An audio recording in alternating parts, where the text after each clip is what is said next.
Hello, and welcome to the War in the Pacific, where it is the 2nd of February 1942 in the Wirraway versus Encircled play-by-mail campaign.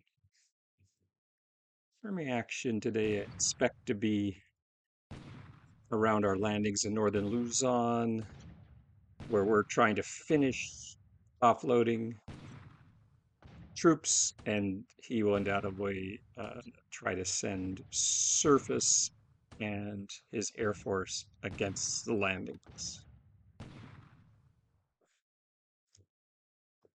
I talked about this in the previous turn video. I've withdrawn the valuable surface units, the escort carrier, the light carrier, even light cruisers, and just some really World War I era destroyers escorting the transports that really still need to offload. The others have withdrawn. We'll see what he throws at them. I expect some losses, but uh, not substantive. Okay, Regin is operating off Guadalcanal, comes across our destroyers escorting the light carrier. No harm, no foul on either side, and it doesn't look like Regin realizes there was a carrier even there. Okay, so what is this? So here are his 4 flush deck destroyers. And this is a cruiser mine layer. It's night action.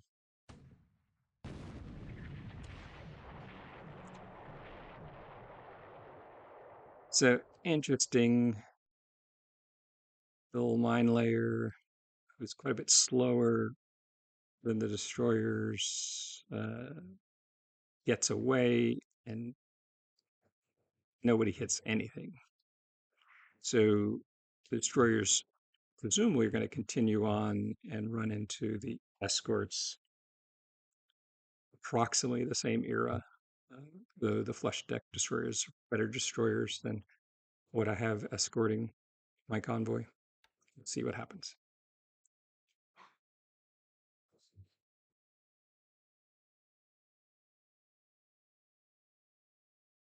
Hey, some Betty's hitting Clark in the moonlight.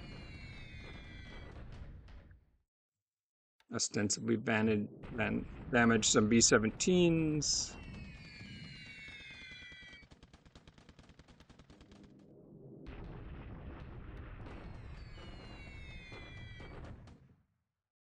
Of course, those of you familiar with these damage reports know that this could have been the same B-17 damaged 4 times or 4 different.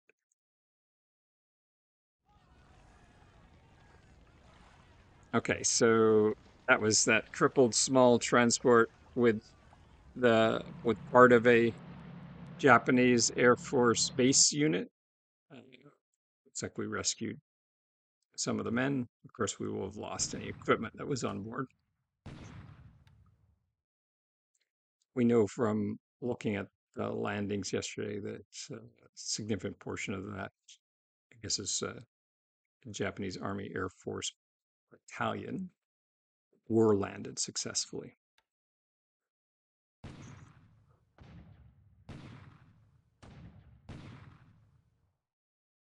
So reinforcing our landing at Panjoen Balia, something like that, with a second armor regiment.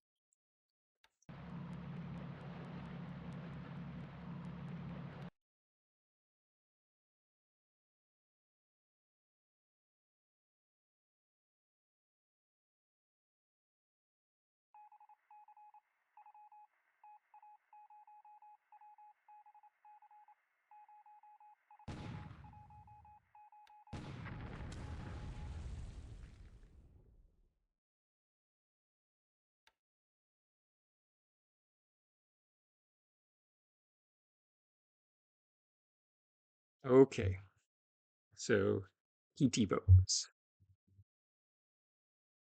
We'll go through this quickly. You can see I have 8 escort. There will probably be multiple rounds of this.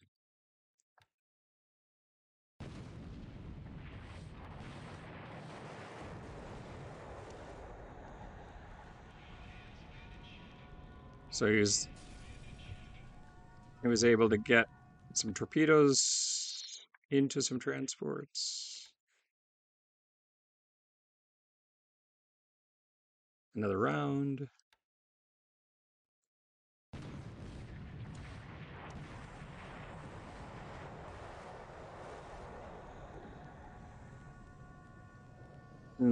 Another transport hit.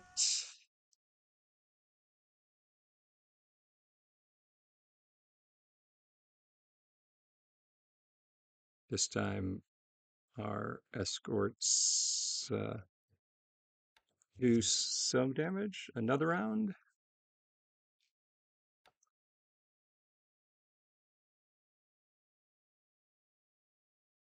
It's like that was probably the same set of PT boat. They didn't.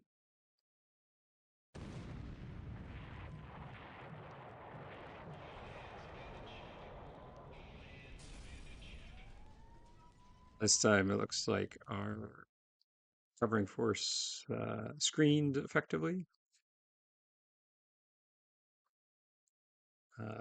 Another round.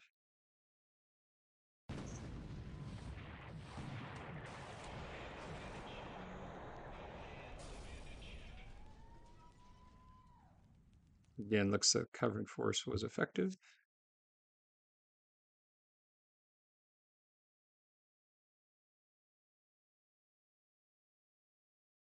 So all in all,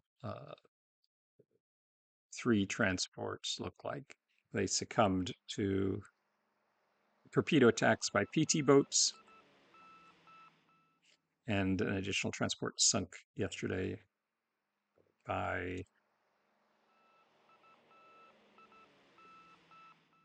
what wasn't Wirraways, it was wildebeests. 4 transports lost.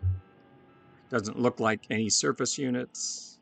And I'm not sure what happened to his destroyers. I wonder if they were low on ammo.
Didn't actually mean for these Sonyas to attack. I thought I'd shut them down.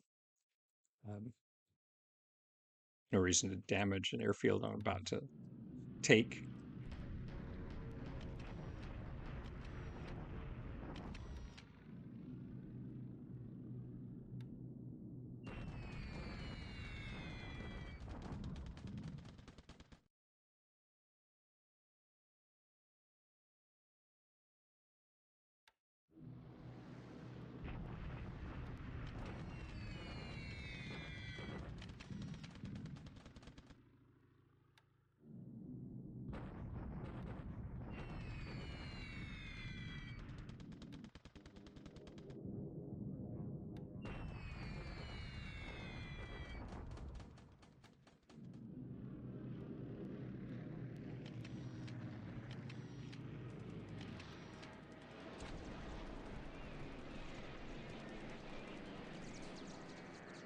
So this time the wildebeests come in first and run into Chaito's coup, which is on long range cap.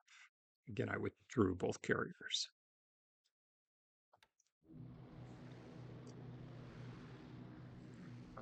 This time he's got P-40s as escorts. I'm guessing, yeah, so for Chaito's coup got bounced. They were on long range cap low, and I assume his P-40Bs were on long range cap at a much higher altitude. So this is sort of a reverse of what had been happening in Burma, where the ABG was trying to long range cap and kept running into third coup on cap above it. Still think it's right move not to risk a valuable carrier for an operation which is in its closing stages, and I'll need those carriers for phase 2 operations. So Chaito's coup is going to pay a bit of a price for it, though.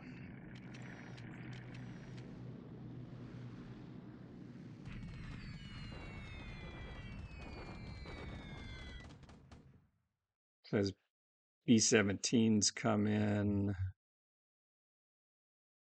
I have some anti-aircraft units there. And of course, he does very little damage.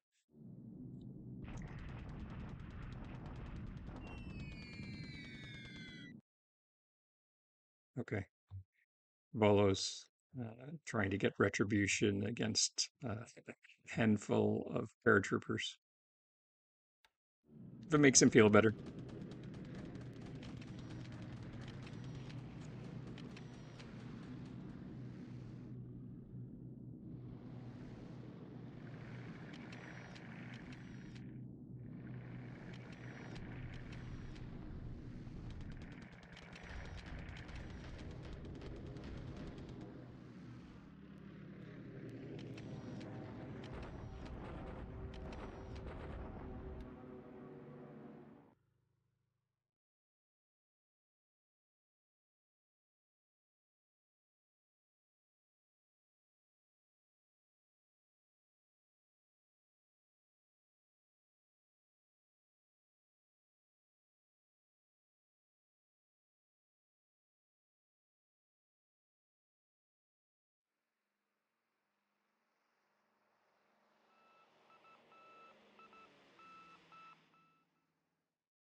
Nothing really exciting from the naval search or recon, as I can tell.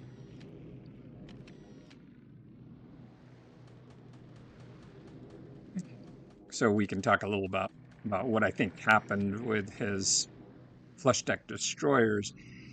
They had been engaged off northern Borneo about a week ago and fled and hid in a dot base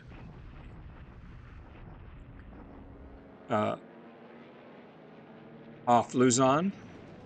And I'm guessing they never got a chance to rearm, and he just sort of sent them into the fight low on ammo. So Chaitescu gets a little payback here.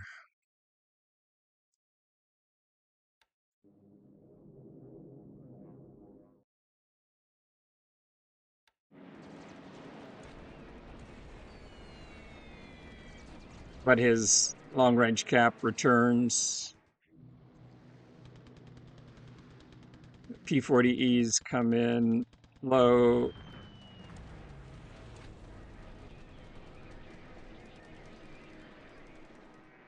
Looks like they're going to sink one of my larger transports. Again, these have all finished offloading troops.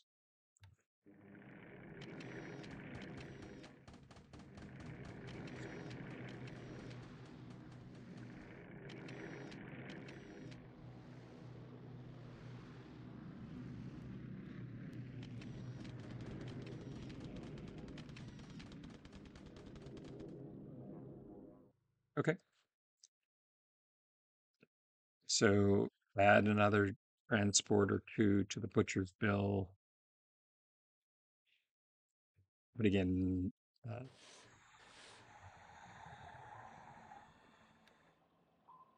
not very reasonable losses for an operation that both sides didn't have a lot of forces to commit in terms of surface forces. I did it sort of on a shoestring budget with a bunch of old, old destroyers as escorts.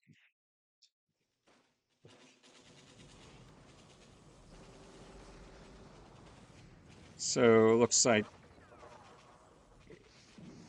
this is just the tank regiment attacking. Looks like we'll be able to take this space with the next deliberate attack. Let's see what happens here.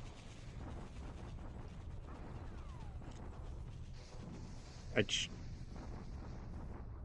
tried to titrate this so just enough combat power to win the fight, but not to wipe out his units. Looks like I did pretty well. So I committed 2 divisions to deliberate attack. Everybody else is in pursuit. So construction unit surrenders, but everybody else retreats. And they should drag along all my armor with them.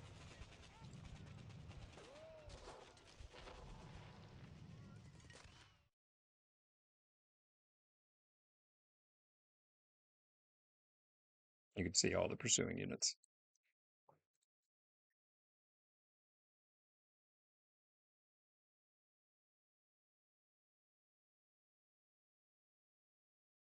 So yeah, got it about got it about right. I got it well, exactly right. That was more luck or intuition, but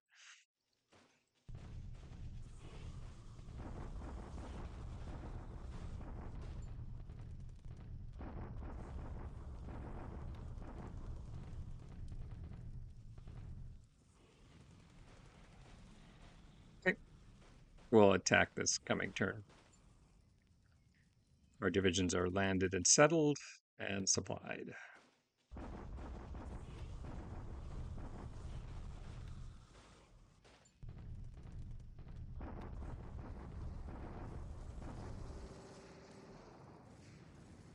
Hmm. You can see our relative combat power is growing. This looks this looks overstated, but this will. Paratroopers take Ewa.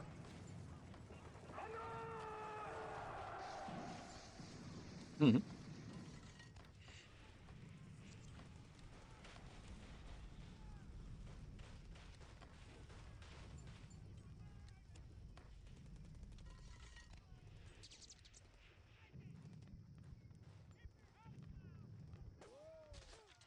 Okay, we'll go through the rest of this quickly.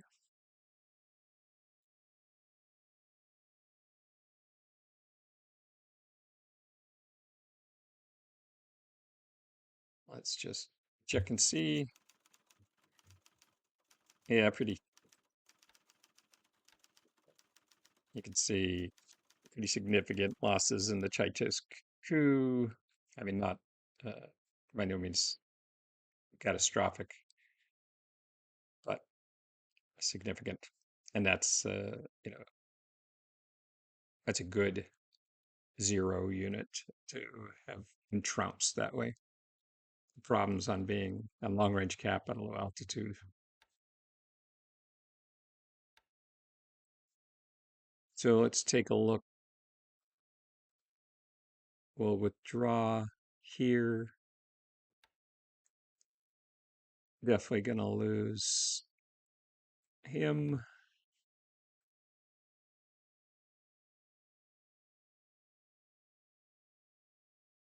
Just about everything potentially salvageable. Of course, some of these are going to have a hard time escaping, but his PT boats won't be able to rearm. So we'll just reorganize these task forces and into by speed and dedicate some of the available escorts to each and withdraw.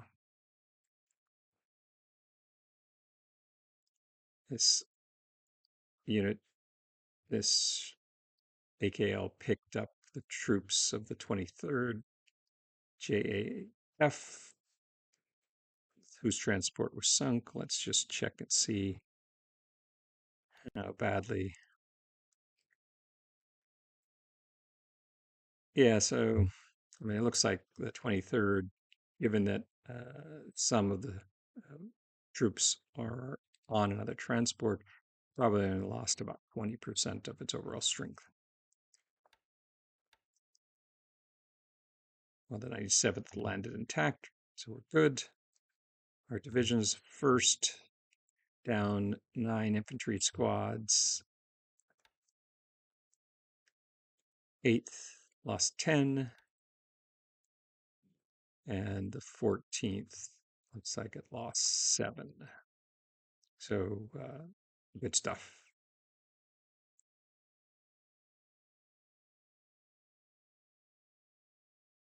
You may be asking why this is part of deception. It was loaded on transports given the destination of Kodiak and prep for Kodiak. I don't know if he bought any of it, but that was part of our Luzon deception operation. Just to keep his attention away from Luzon. Not that at this stage it's particularly critical, but I didn't want to commit. I wanted to do my Luzon operation while keeping my naval and transport units all concentrated for phase 2 operation. So I did everything I could to minimize the commitment necessary in terms of escorts and other and aircraft. So we've got 2 armor regiments landed, and hopefully we'll be able to wrap up this relatively soon.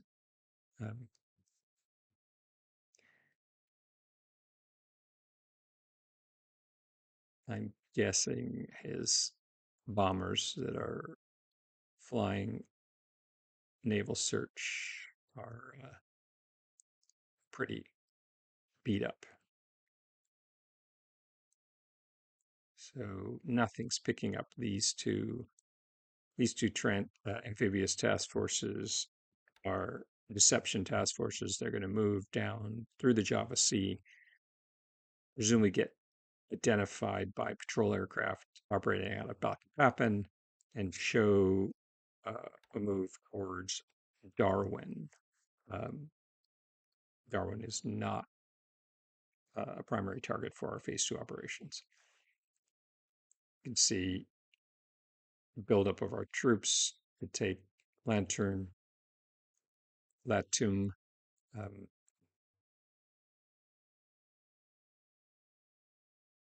to think about whether I really want that to fall. He's definitely still flying patrol aircraft, but I assume he'll withdraw, which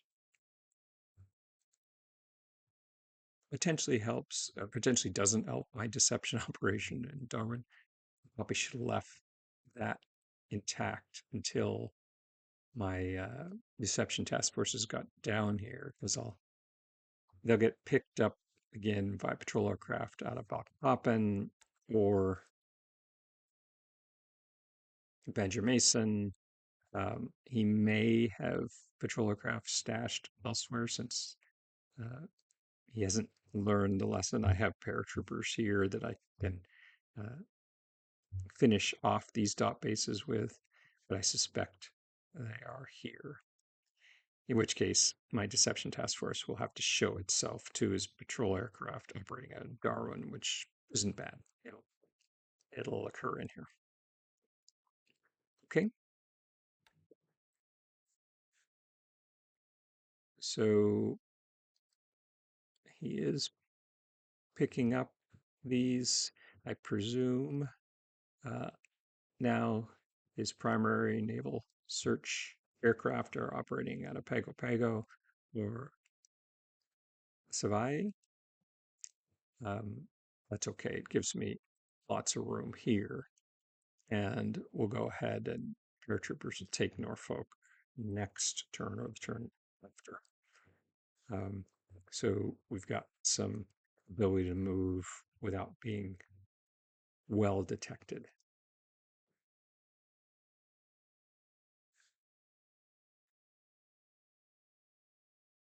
Never did find those destroyers. I'm guessing they had enough fuel that they were able to make a high speed run through the Coral Sea and get out before my naval search ever had a chance to see them. Though I'm a little surprised because one appeared to be crippled with two 500-pound bomb hits. And our troops, our Naval Guard units have arrived to be tactically cross-loaded for the Horn Island operation. My engineers, looks like I failed to give them the order to move to Amchitka last turn. So get that done. And then in China, so 7 tank regiments swarmed after these guys. So they'll attack again, and some will pursue, which will get us up in adjacent to these hexes. And we'll also conduct some bombing operations in addition to recon to try to figure out how strong these are. Um, and also what the strength of these hexes across the river here are. Because, of course, Lanchao is an important objective, but getting across this river, which I don't know its name, uh, is eventually has to happen. So we'll see if we can force both a river crossing and continue to drive on Lanchao, or perhaps uh, short circuit his defense by moving into this wooded rough hex and then onto the mountain hex. That would take weeks, but would be done. And way up north, our units continue to head towards Hami to consolidate. And now that we have the Xi'an airfield, we can build it up and transport aviation support using TINAs, so we can provide some air support to our movement on Urumqi. And again, still waiting for divisions to fully assemble for the drive on Wuchang. In Burma, Imperial Guards have arrived and the 143rd Infantry Regiment Artillery, so we'll go ahead and attack this turn. Um, we have units maneuvering to try to beat him to this wooded rough hex. It won't change the fact that he can enter it unless we force him to retreat. Uh, and we'll continue our encirclement operations with regiments supported by AA. I have a couple AA units here just in case he was going to try to abandon Magway. So at least we have a chance to defend the oil from B-17s operating out of Calcutta, presumably. They haven't flown in a while. Well, that's our situation. I'll talk more about phase two operations in the coming turns because we're beginning to load at Singapore, um, and at Sorbaja for those phase two operations, which will play out over the next month or two. And I look forward to our next chance talk.